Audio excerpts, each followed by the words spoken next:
What up? What up? What up, What's Mr. going on? Dante? Man, I'm chilling, man. I am chilling. How you doing today? Good, man. Weather's nice. A little It is. hot It's a over in little LA. too hot. It's a A little little hot. too hot. Yeah.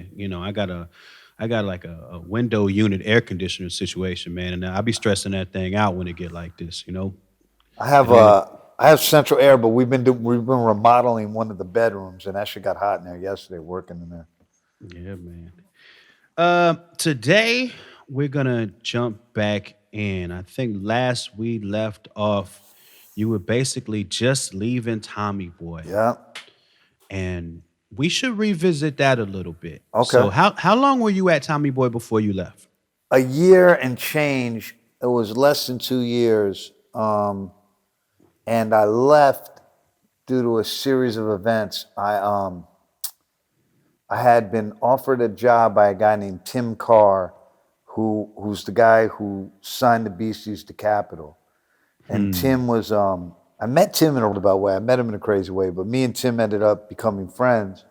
And I think Tim kind of felt like, oh, I have the Beasties. Let me get one of their friends over here, and I'll like have all the cool kids like under my umbrella. So Tim offered me a job, and it was for twice the money Tommy Boy offered was paying me. It was a pretty good job. I remember he took me to lunch. Well, I went to his office and he played me a Mantronics record, and Hmm. he had signed Mantronics, and he asked me what I thought, and I said, I think Mantronics seen better days, but Right, because there's a they've been out a while right. by that And I was time. like, but there's a lot of opportunities out here. He said, well, let's go eat. And he was like, would you want to come work for me? And I said, maybe. How much money you got for me? He said, $60,000. I said, and I was surprised. So I was making like 28. I said, $60,000. He goes, I could probably do 70. He thought I was shit. He thought I was beefing. Wow. And he went up right away. So I said, oh shit. I said, yo, Tim, I'm very interested. My lawyer's Andy Tavel. Let me talk to him. It would have been the same job, basically, A&R. I think I was going to be an A&R rep, but it was like the same Okay. job. Yeah, I mean, there was, and I probably would have had more free reign than a real expense account. Hmm. So I went over to talk to Andy Tavel, and we talked about Capital, and he told me straight up that Capital was probably not the best place for me to work, and I knew this. They had very little urban music and very little urban music support. I see. So, but he was like, look, but it's a good bargaining tool for you. So let's see where we can get with this. And we went to Tommy Boy and we had a meeting, and Tom Silverman offered me, I think maybe $35,000 a year. So you walk in there with like, say, hey, I have a deal, I have an offer from this, you're a competitor of yours for Yeah. 70, Yeah. and his answer was 35. He said, well, no, he goes, I remember this was so, Monaco's there too. And well, you'll never be able to work at a major label. And I didn't go in there going like, hey, I have a $70,000 job on the table. I was like, hey, we should talk about this because people are hollering at me, right? Like people want to Hmm. give me a job for more money. And I don't think I gave him the facts, like where it was and what it was. He said, well, you can never work at a major label anyway. White guys can't do urban A&R at major labels, and you'll never be able to survive. But here's what I can Wow. do for you. And I got kind of I was pissed off. I remember going back to my office, and my lawyer told me to take it in stride, and he was going to see what else there was out there for me. If Capital's offering me X amount of money, someone else can offer me money too.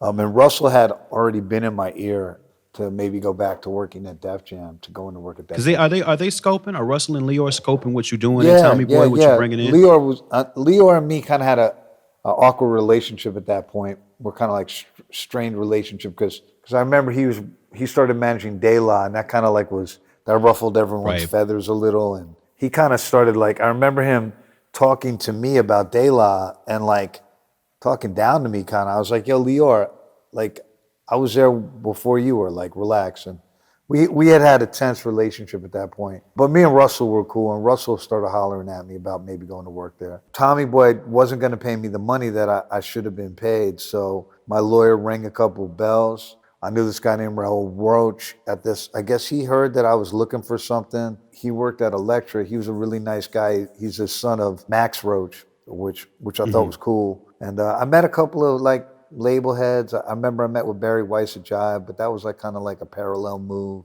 I talked to a couple other people, And I met with Bob Krasnow and Raul Roach. I liked Raul. He was a good dude, really nice person. I like Bob Krasnow, the president of Elektra Records. I thought he was an interesting guy, and he's pretty legendary. He was kind of reminded me of myself. He was kind of a maverick. He didn't really give a fuck.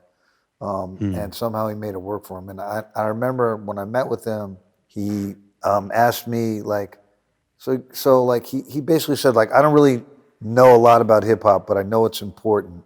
And everyone seems to say that you know what you're doing. What other kinds of music are you into? And I started talking to him about music, and he told me he had signed Parliament Funkadelic, which I thought was really cool. And they had Anita Baker and Keith Sweat on the label, but he was, and Metallica, which I thought was cool. Because I told him, I said, I think it's really cool you have Anita Baker and Metallica on the same label. He said, I'm glad you see that. He said, I just signed a couple of new things. I signed this band, the Pixies. You might have heard of them. I was like, oh yeah. They're really good, because they had put out a couple of records before they signed to Elektra. And I was like, yeah, I really like them. They were like they were one of my favorite alternative bands. And I was like, oh, that's really cool. They're a great band. And he was like, yeah, we have big hopes for them. And he said, I signed this girl named Tracy Chapman. I was like, who's that? He's like, she's not out yet, but let me play you something. He played me Fast Cars, the test pressing. And I thought it was amazing. When I walked out of that meeting, I wanted to work for him. I thought his understanding of music, and more than that, to say to me, I don't really know about hip hop, but I know it's important, was cool, because he wasn't trying to front. And I thought that was cool. And so they offered me a job, and it was a little bit more money than Capitol, and it felt like a better place to work. I liked Raul, and I went to work there. Funny, third base comes up again. Raul was maybe going to sign third base, but he didn't. We didn't sign third base. They were going to maybe be my first act.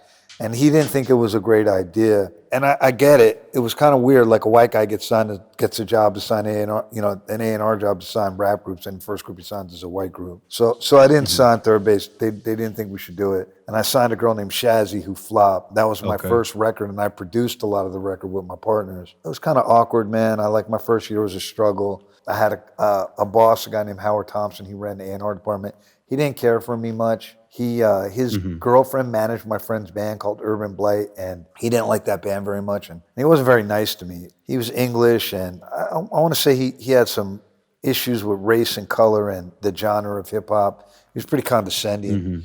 We didn't really see eye to eye, and I struggled a bit, and my first Brand Nubian single flopped. Kind of Feels So Good. It got a little play in New York. I don't know if you've ever seen the video, but it's pretty ridiculous. It's a test. Now rule is a town where we rest. If you were wondering, the ballistics finally in. Once again, Brand Nubian. You and your girl It didn't really do what I thought it would do, because I thought I had like the next De La Soul. Like I thought I had the next thing, and apparently I didn't right away. And though we persevered on, we made the record for maybe $60,000. We went over budget. They had some problems with the label. They were like combative. They were like 5%. You mean Brand Nubian had problems with people at Elektra? Brand Nubians, yeah. They were really difficult. And there was an incident where they had swipe car vouchers, ring up like over $10,000 in car voucher bills. I remember $16,000. And my boss, Howard Thompson, he tore me a new one over it. That said, we finished the record, and we put out the single, and it goes from bad to worse. We put out Wake Up.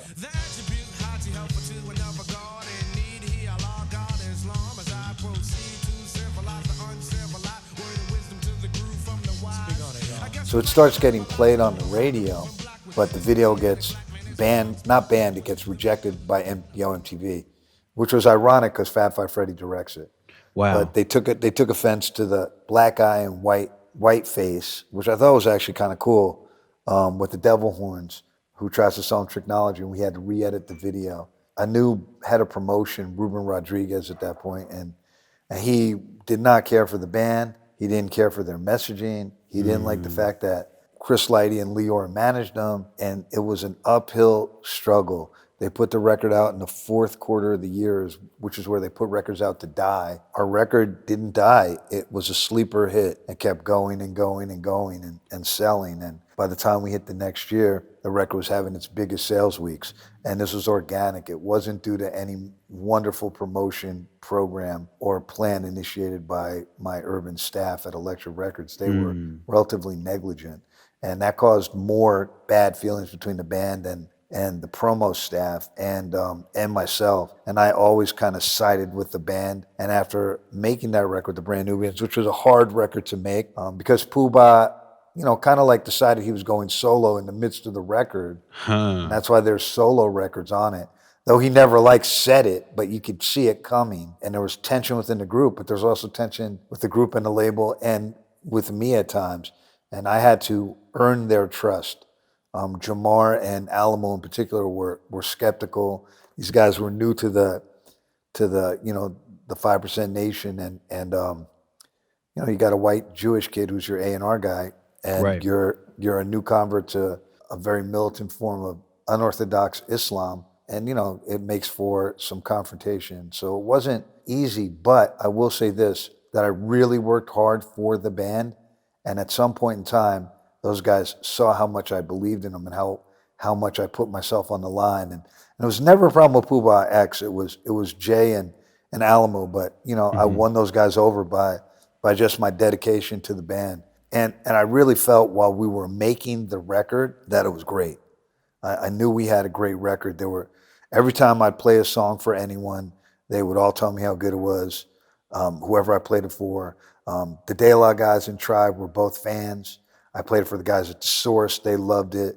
And I knew I had a great record. I just had to get over the hurdle of, my urban staff. And at that time, it's like early in major labels trying to wrap their heads around rap music. And there was a real divide. Right. There's a real culture clash between what the kids liked, which was rap music, and what the urban promo staffs liked, which was Anita Baker. Right. And, Chuck D always talked about it. We called them honey drippers. Right. So those guys wanted love songs and they wanted to work like Right. Levert or whatever, they didn't want to know about Brand Nubian or whatever it was. Right. So Right. it was definitely tough. They much rather work a Keith Sweat record or Anita Baker record or Howard Hewitt record. Those were guys all on Elektra than a Brand Nubian record. And I had a revolving door of urban promo guys. And it was always strained. I never necessarily saw eye to eye with any of those guys. And label politics, the white kid with baggy jeans and a skateboard, telling them about what's popping in the streets in New York City. They didn't want to hear it. They didn't want to hear about rap music from me. And there was a couple times when the guys literally went after my head, but my boss, Bob Krasno, protected me. He liked me a lot. He made me a vice president, then he made me a senior vice president. So he was a great dude, and I really enjoyed working for him. He was probably my favorite boss of all time. But the Brand Nubian record for me was a real learning experience. Puba was, incredibly irresponsible. He did the no show a lot. Really? We worked at the studio called Calliope, and they would have petty cash, and him and the other Brand Nubians would get the petty cash advanced to them on the studio bill. So those guys would often race to get there first to see who could get the $50 petty cash to put money in their pocket. Wow. It was like a complete scam. There was all that going on, and the other thing was Grand Puba was very self-absorbed, meaning he did the other guys in the band dirty a bunch of times. When I say dirty, it wasn't like unforgivable shit, but petty little things. And he definitely valued himself at times as more important than the band. And I guess in a sense he was the centerpiece of it. He was the guy with credibility, and he was a very good producer, which people don't necessarily ever give him credit for. Besides being the top of the food chain rap-wise at that point, he was one of the best rappers alive. He was a great producer. He produced all for One. I remember how he made it. He took the loop from the middle of the record, and that song sounds like nothing ever. Nah, that it's beat, such a that beat crazy is such song. a standout track. Yeah. One for all. It's all for one. I hear the beat is swinging on as if my name was David Ruffin. Quick to toast an MC just like an English muffin. Don't worry about a thing because the Puba's never bluffing. I get headaches from the whack, so then I take a bump. And I don't know if you peep it, there's really no drums in it. There's just Right. an 808 and a drum fill. So it's also like the precursor to like what Alchemist does now. Right. And he was the first guy who ever showed me more is less. Because I made this record before that, the Shazzy record, I produced it, and I made it, it was like Bomb Squad style. There's Layers a of million production. samples and all kinds of shit going on and change ups. And Puba was the guy like, you know, all you need is one loop and a kick and a snare. And if the MC is killing it, you're good. Like, and I was like, oh, I didn't really understand that about music in a hands-on way before I worked with him. Though, you know, look, I listened to Tribe, and that's kind of what Tribe did, and I get it. But I didn't know how to do things like that. I always, you know, I kind of have ADD anyway, so I always want to do everything I can at once. And he kind of showed me more is less, the minimal approach to making music, and even rapping, right? So you have people rapping like Tretch, who were very rapid fire. Yeah. He's a great MC, but then you have Puba, who's real playful, and I don't say simple, but it's not overly complex, but it's just so soulful and funky, right? And he's like, his bounce and the way he kicks shit is just so, had so much like, it's oozing with soul, it's just drenched in funk. And, you know, the way he did that was a huge influence on music at that time. And all the stacks, loops he used and I used and the way it came together was a big influence on everyone. I mean, Cypress Hill studied that record. They had the early demos, and B-Real would always tell me I should study Step to the Rear just because it was so dope. And I was like, he's so good. And people like, you know, all their peers embraced them. And it was celebrated more so by the people who really knew what was up, their peers and producers and you know, like-minded heads all got it, where my own company didn't necessarily get it. And it didn't make it easy for the band or for me, but that said, I hailed it as a big success.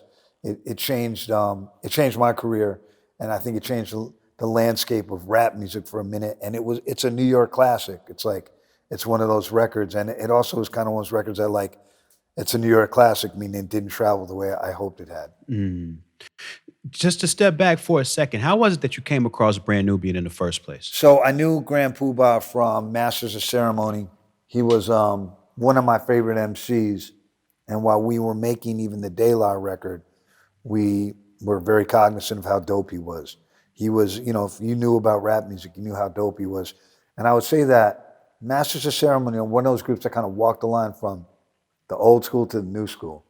They weren't as new and inventive as Native Tongues, but they weren't as dated as Run DMC.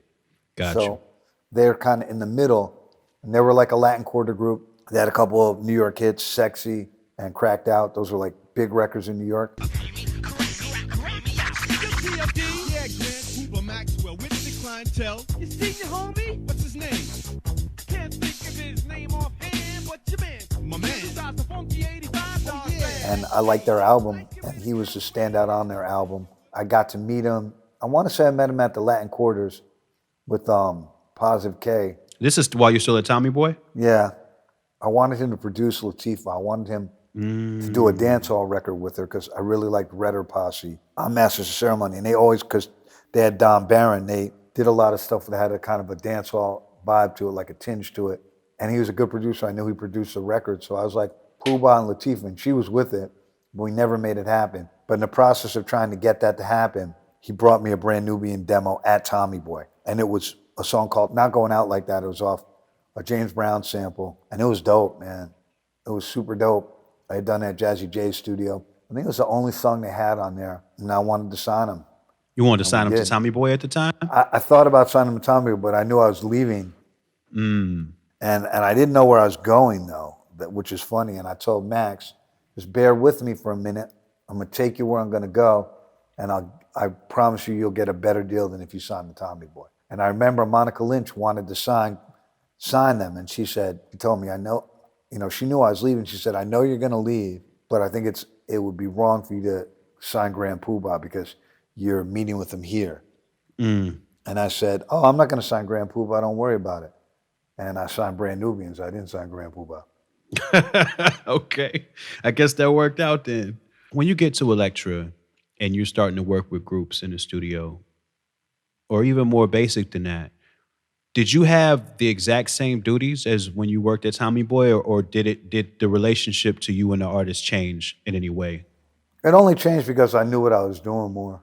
You know, I had more experience, so I knew how to make beats kind of, and I knew the science of making records more, and I was deeper entrenched in the art of making music. So I just had more experience. And I had I had more credibility. I'd made a couple of hits, so that was really just it. But I will say that once again, like I learned a ton of shit from Max. Like Puba was like in the studio and just understanding how relevant the same pop culture I grew up on was to someone like Max was refreshing. We had very similar common ground in what we liked, whether it was music or TV shows from the 70s or 60s or old blaxploitation flicks.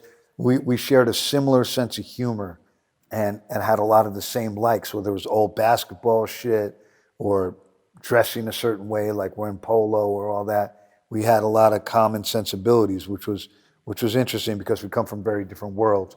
So that common ground was cool to discover. X was so young; he was pretty quiet, to be honest. But I also thought that he was kind of reminded me of like Puba 2.0. He was like the futuristic Puba, the way he rapped. On file is a style, that's why you caught a clip. My suitcases is packed and I'm going on a trip to Philadelphia. I go for self and still be slamming. The school bell is ringing and I caught somebody cramming for the test. Like, cause he obviously had a lot of Puba influence, but he was like beyond Puba. He was more out there. He was like Puba plus like Kool Keith or something. He was like over here more. And Jamar was, I gotta give Jamar a lot of credit because Jamar was very about his business, if that makes sense.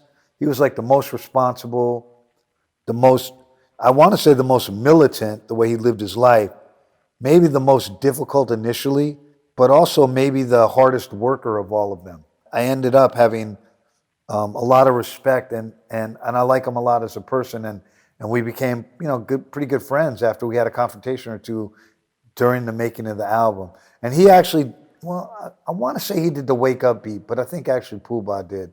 The Ray Goodman and Brown version, the one that became kind of the single.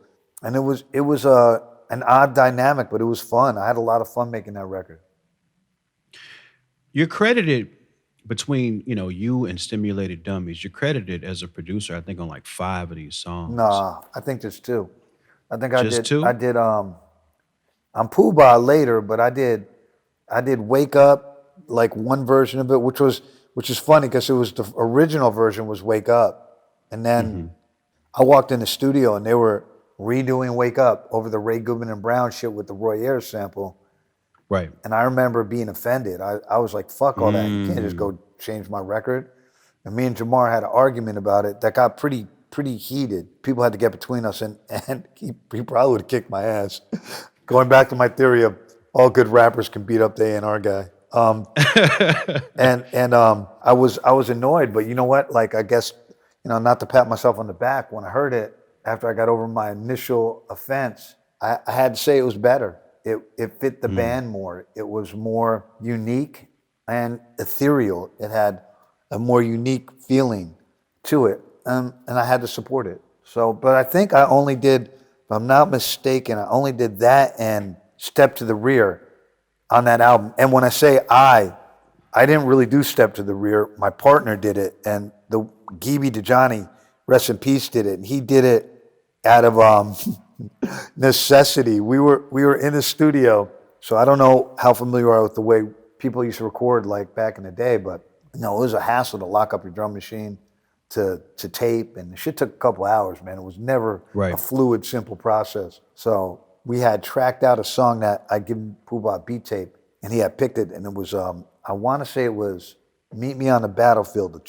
a sample of the Wild Magnolias chopped up. And it was funky. But Puba came to the studio and he was like, yo, D, he listened for like a half hour. He was like, yo, I can't write to this. And I was like, what? He was like, yeah, I ain't got it. I can't fuck with this. And I was like, well, you picked it. And he was like, yeah. And I was like, damn it.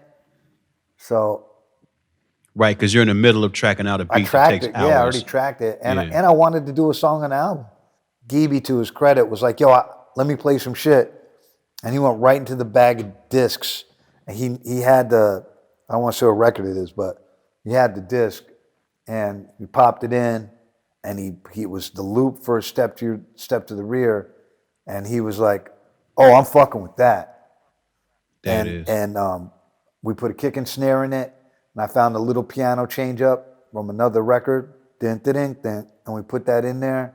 And that was it, man. And Puba and Geeby found the vocal scratches and all that. Puba did the scratches. Puba did the scratches too. Yeah, oh yeah, he was a good DJ. He could cut. He could play piano too, which is wild. He knocked it out. He knocked it out the park. That was it. And we went and we did the vocals. And for some reason, everyone had to leave. I think they had to leave because they had day jobs. And I stood there and Max did the vocals. And I want to say when we were doing the vocals, Melly Mel came in and he was like, what up, Max? And Max was like, yo, what up? He was like in the same studio.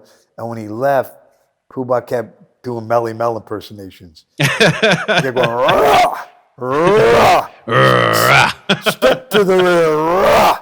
And I kept crying, yo. He had me dying. And we did the vocals and the mix that night. We mixed it again later on. Puba did the mix. Actually, Geeby was pissed that he didn't get to mix it. And it's one thing my partners would never understand when working with artists, like especially a guy like Max, you really have no control over how they're going to behave or act or do what they're going to do. And like, they're just going to work on your shit without you if they want to work on your shit without you. And that's how it is. You got to just try and catch the lightning in a bottle. And it was often a point of contention between me and my partners, because they were like my production partners, but they weren't partners in my A&R gig. And I had to wear both hats, and sometimes they didn't understand the compromises that both hats make you wear. See, this is no illusion. The style is too confusing. If you try to bite, then you're cruising for a bruising. So, okay, yes, as Stimulated Dummies, you credited for Wake Up and Step to the Rear. Mm-hmm. And so for Take Feels So Good, for instance. So I got credit on Brand it, but Nubian I shouldn't be Ross. credited on that. I didn't do shit. Okay. I didn't do nothing. I think I don't know. I think I put my name on the record and I shouldn't have. It never was really a point of contention, but my name didn't deserve to be on that record. I think honestly, in retrospect, I feel like I did a puffy on that shit. That's not cool. And I'll probably owe those guys an apology, though it's never become an issue. So I'll apologize here and now. I don't think it's ever been mentioned. I can't recall it, but maybe it was. But I didn't really produce that record. Puba did that record. Is it the same for the song Brand Nubian? Because you're also credited on Yeah, that one. yeah. Okay. Those are both Puba records. I mean, I knew the records. I want to say Puba borrowed my cameo, Rigor Mortis. He had like forgot it, and like I went home and got the record. Like I lived close to the studio, but that was it, man. I didn't really do a whole lot on those. In retrospect, my credit is unearned on those two records. And are these your first like credited productions? No, my first credited production was a song called Dope on Plastic by an artist named Uptown on Tommy Boy. Hey, yo, Dante, start up the phonograph. Gather around the whole Tommy Boy staff. Listen up as I take out the rhyme book. 4 minutes, calculate the time took. And then is there any difference? Well, I guess now I see, okay, because as Dante Ross, you don't even feel like you should have been credited. But I was curious of what the difference was between crediting something as Dante Ross versus crediting Stimulated Dummies. That's a good question. I don't think there is a lot of difference. I mean, I did some records without those guys later. Like I did like a bunch of stuff for Korn, and then Everlast record, and some other stuff, Fun Loving Criminals, a couple other things without those guys. Maybe John Spencer or something. I think on the Eminem record, they might have fucked the credit up and just gave me credit on it too, on 8 Mile. But for the most part, I worked with John on 95% of everything. And I worked with Geeby on everything until he no longer was a Stimulated Dummy. At one point in time, we shook hands and kept it moving. But yeah, we kind of did everything together, and we put all our name. Well, I don't want to say we did everything together. We put all our names on it. But it did mean that one guy didn't do the beat or another guy didn't do the beat. Gotcha. So John engineered it all. And sometimes we mix and match loops and drum samples, and we do it together. And sometimes we just do it on our own because we had it. And like it didn't need anything from the other guy.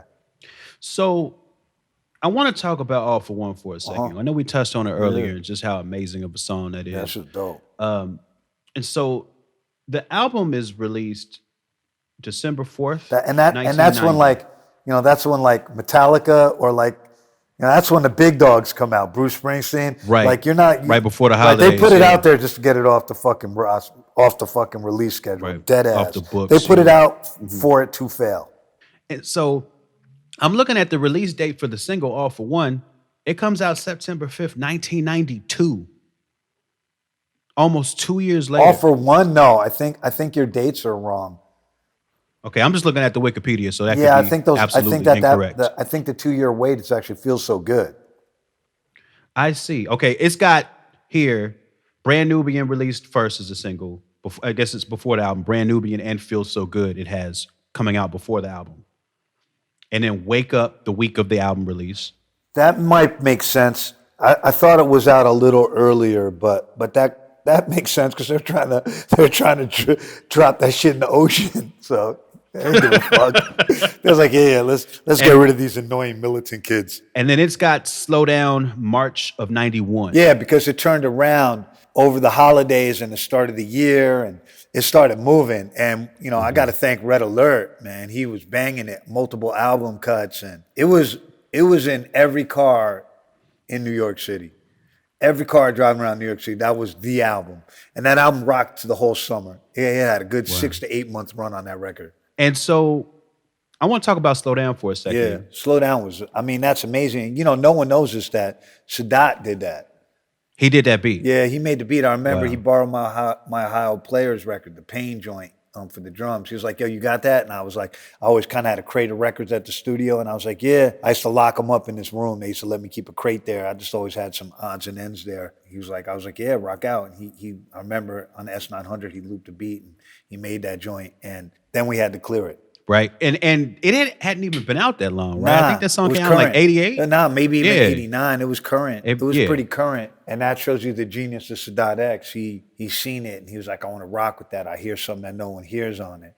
And he had his homegirl came in and sang the part. And that was that. Like it was a banger from jump. And we had to talk to Edie Brickell and the New Bohemians literally on the Right. phone to clear it. Their lawyer and our lawyers connected us on a big conference call. And they just wanted to make sure the song wasn't misogynistic and or Right. negative. And I remember X talked to them about X and J. Puba, of course, wasn't there. He was probably at the Polo Mansion spending money or drunk. Yeah, we talked it through with them and they were cool with it. And they took half the publishing, which was more than fair. And that was that. Hey, baby, your hips was getting big. Now you're getting thin, you don't care about your weight. Now, Wooly, Was that a typical thing people would do at that time? Is take a song It was that's like kind of current? It was more. You mean sampling a current song? Yeah. No, not really. No, it wasn't done that much. Nah. I'm trying to think who else did it. I did it for Third Base kind of. Sledgehammer was relatively Right. current. We might have started a trend with that. I don't think we invented it. I think some people did it. I remember X wanted to also use John Cougar Mellencamp, Let It All Hang Out. We ended up not using it for something else. And I'm never quite sure why we didn't use it, but that would have been funky too. Is that more or less of a headache for the label to try to clear if something's like super current? or Maybe something's less older? because you can find the group. You don't have to go find people. I see. You have to I go see. do some research and often when you're dealing with something old at that point, the original artist doesn't even own the publishing, so they come and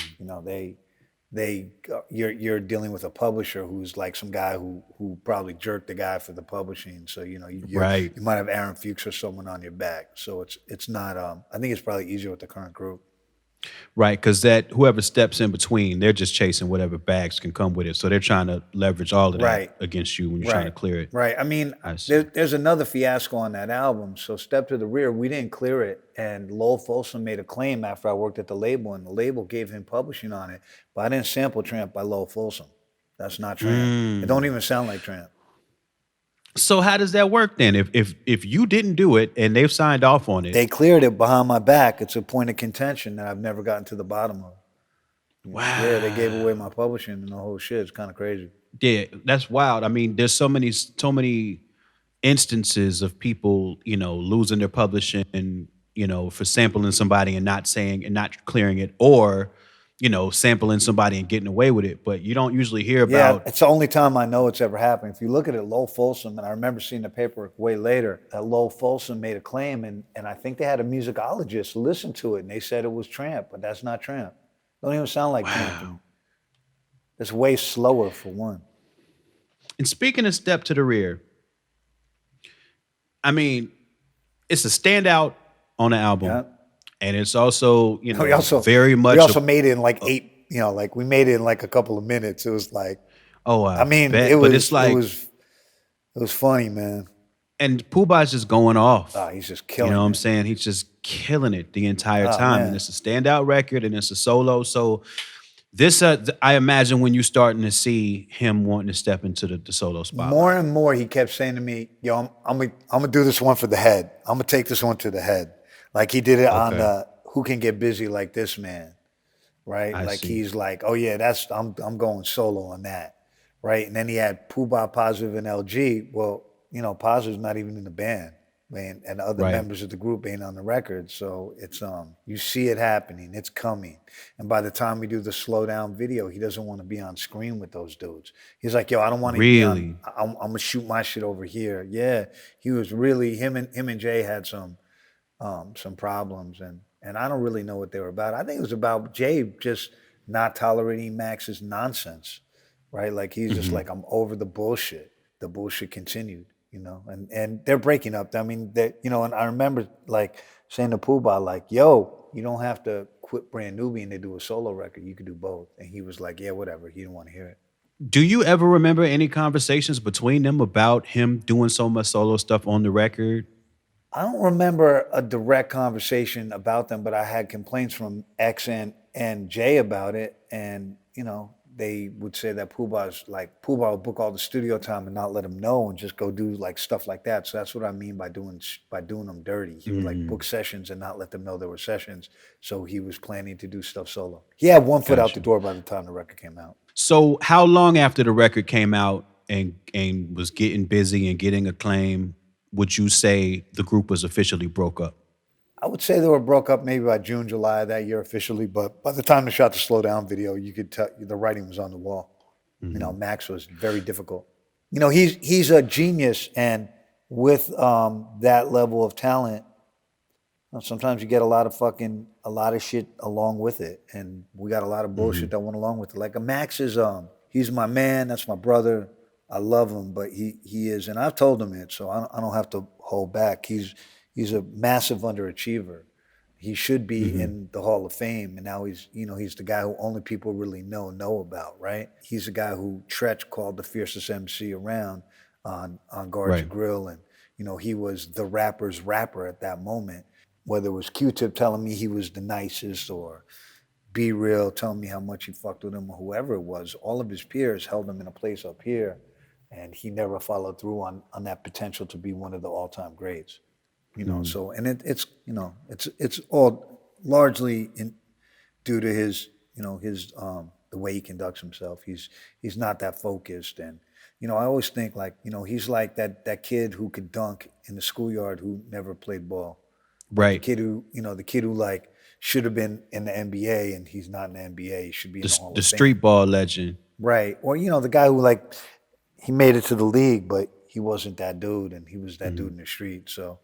He's kind of that, like he's that kind of thing, like seminal, but he's not in the Hall of Fame. He's not in the Hall of Fame, much to his own doing.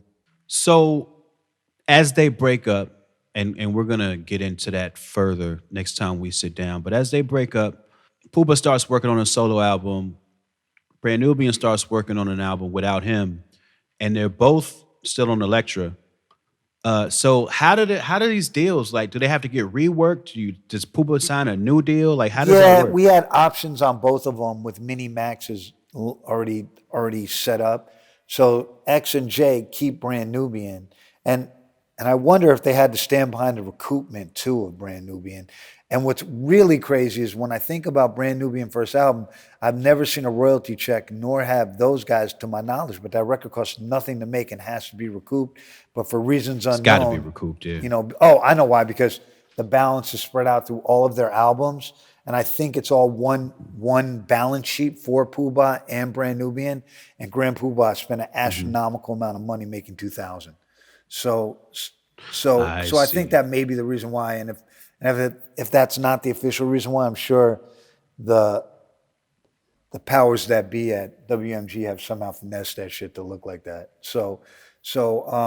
That said, yeah, I picked up the option on Puba, obviously, and I decided to roll the dice with Brand Nubian to make a solo record, which many people thought I was not wise in doing, but it was a cheap record to make.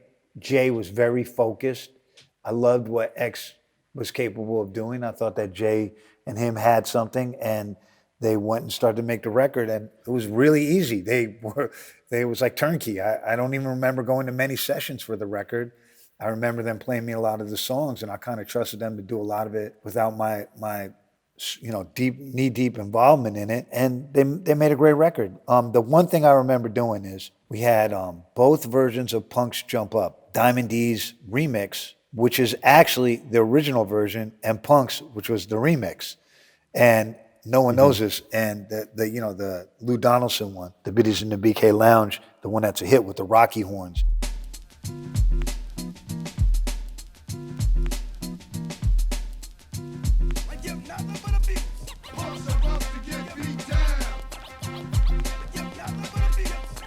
In the office, Jay was like, yo, I like the remix better. I was like, yeah, me too. He was like, yo, could we make the remix the single? And I was like, yeah, that's an ill idea. Let's do that. And we flipped it where the Biddies in the BK Lounge Rocky one becomes the single, and we called the other one the remix, right?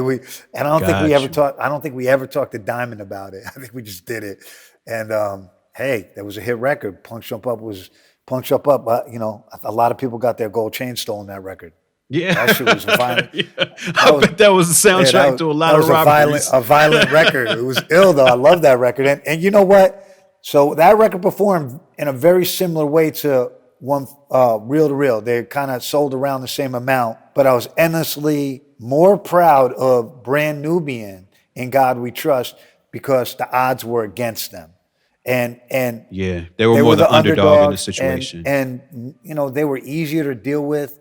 More accountable, and I honestly enjoyed being around them more. Like Sadat is a very close friend of mine to this day, and I love Jay. Like, they showed me a lot as people in making that record. They had a lot of fortitude because they knew people was talking shit. X says it. People talk about how the Nubian rain had fallen. You know what I mean? Yeah, He's even they're aware, and I was endlessly proud of the fact that those guys. They rose to the occasion. And Puba, in retrospect, and I had I produced a lot of songs on Reel to Reel. Puba was lazy, man. That record coulda, shoulda, woulda been the best record, but he wanted to produce a lot of it himself. He didn't want to work with other people. A lot of opportunities that came his way, he didn't want to take advantage of, whether it was Chip producing something or Muggs producing something or this guy, Eric Sermon, or that guy. There was also a Mace song, this joint that Mace did. We used Black Cow first, and we couldn't clear it.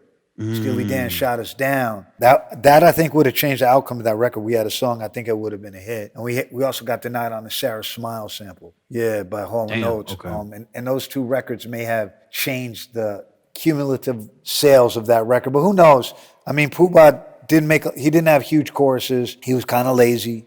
He rapped really good, but he could have dug deeper and made a better record. He didn't have a lot of features, and he catered to his ego a lot. And it's funny because people, in retrospect, I think consider that record great. I consider it very good, not great. Did you feel caught in the middle at all when you got this band breakup and you're working on two different records? Nope, not one bit, because X and Jay were appreciative of the fact that I gave them a shot. They knew people thought that they shouldn't get a shot. So from those guys, I got gratitude. And from Puba, I had the same bullshit I had on the first record. An irresponsible, dysfunctional dude who might do some shit that puts you in a bad situation with somebody like a producer or someone who he's stiff to pay or didn't give credit to, which happened on the first album. Like, I don't know if you know this, but LG, who was like a Zulu cat, Jazzy J's man, he produced Puba, Positive, and LG, and Who Can Get Busy Like This Man? But Puba turned in the credits and had himself as producer. So the record came out, and LG was like, yo, D, I did them records. And it was it took a lot of coaxing to get him to sign agreements and get those guys paid, and it wasn't cool because I had money from Zulu Nation on me about it. Because Puba had Right. blamed me for it.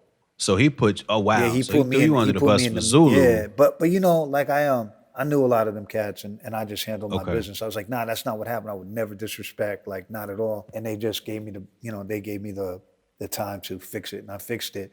But Max wasn't cooperative, and that's what I mean by, he was capable of doing people dirty at times. Like he just was real irresponsible. I don't want to say it was malicious, but it was odd. Like and there's a long, like there was on the second album. I remember the Devil, Latif, he did the beat, but Pooh Bah took the credit for it, and Latif was like, "Yo, D, I did that beat," and I was like, "Of course you did. It doesn't sound like something Max would do," and then I fixed it. So it was weird. And there was another song on the album, "Mind Your Business," that was a B-side, and I want to say that was off the Sarah Smile. It was off something we couldn't clear, and I went and made the beat. And Pooh Bah was like, "Nah, I'm not putting it on the album." Then he was going to do a show at Howard, and he called me from the car, from the Jeep or somewhere. Yeah, because I guess cell phones had been out by then. And he called me and he said, "Yo, I just played that joint in the car, and everyone said we should put it on the album." I was like, "Album's already mastered. It's already at the pressing plant. We can't put it on the album." And that was another one. Like, you wasted my time. We put it on a B-side, but, could have been on the album. And for me personally, that annoyed me because I was like, "Yo, Pooh Bah is one of those guys like he just would change his mind a lot and make like ego-based decisions that weren't always beneficial to himself. I always say this, like he was a short change cat. Like, he didn't see a big picture. And that was Just thinking for the yeah, moment. he was like, like he says it in a record, he said, "If you don't have the dough, you won't see the bro." That never benefits you in the long run, and I always say, like, I look at Buster, and Buster to this day, we refer to Max as the God, right? And Buster looked up to Max like crazy. Like he was like, he was the apex of rapping, but look at Bus. Bus handled his business and he's got long-term money. And I put Everlast in that too. Everlast was, like Everlast, I always think about Everlast and Pooh Bah. So like Pooh Bah is innately more talented than damn near anyone. He can make beats. He could play piano. He's got a great sense of melody. He's a great rapper. He knows beats. He knows records. He's a great digger. He knows a lot. So Everlast taught himself. He could play guitar. He taught himself how. He could play piano. He could play keys. He could play bass. He could play everything at this point. He could DJ too. Everlast was nice at cutting. He did all the cuts on Whitey Ford. He could cut. But and he could rap and all that. But he doesn't rap as the way Pooh Bah raps, but he taught himself to sing, and he really was determined, and he really worked fucking hard. Like he's the most, him and Buster worked the hardest, right? Like he's so driven, and I feel like he's driven because his skill isn't as innate.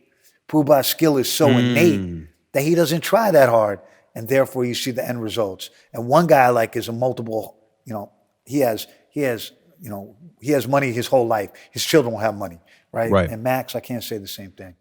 So, and the talent, like, you could ask Everlast. Everlast would tell you Pooh Bah, like, he's, more talented than me. Like, what I mean?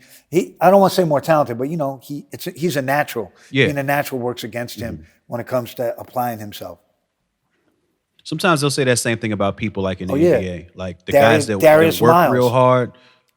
Right? Exactly, He was a natural, exactly. but he Like- didn't work hard. Or like, dudes who get fat, Exactly. like, you're in, like Sean Kemp. Right. He Right. should be a So- Hall of Famer, but he's not. So it's a similar parallel. So we're gonna get further into the next record from both of them in the next time we sit down. Just to end this off, one thing I found really interesting when I'm playing the album to come up with my questions.